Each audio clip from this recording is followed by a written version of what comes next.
ஐயோ,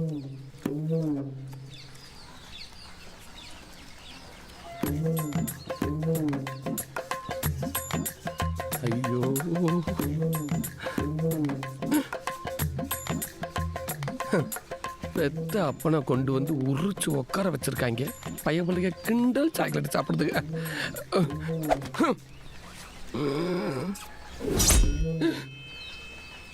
ஆல்ரெடி உங்க லேபர்ஸ்ல நம்மளை கிளின்னு கிழிச்சிட்டாங்க. இதுக்கப்புறமும் நீங்க வந்து கிழிக்கிறதுக்கு ஒன்றும் கிடையாது. அப்பா என்னப்பா கிண்டட்டாயி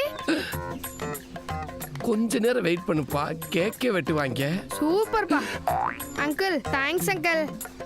என்னடா நம்ம வீட்டு பாடம் எழுதலையே மிஸ் ஆயிவாங்களேன்னு நினைச்சிட்டு இருந்தேன். நல்ல வேலையா தெய்வம் மாதிரி நீங்க எங்களை தூக்கிட்டு வந்துட்டீங்க. சும்மாரா அங்கிள், இந்த அரட்டுறவல்ல உருட்டுறவல்ல என்கிட்ட வச்சுக்காதீங்க. எங்க அப்பாவை பத்தி உங்களுக்கு தெரியாது. என்ன நினைக்கிறீங்க? அப்படிலாம் இல்லைங்க.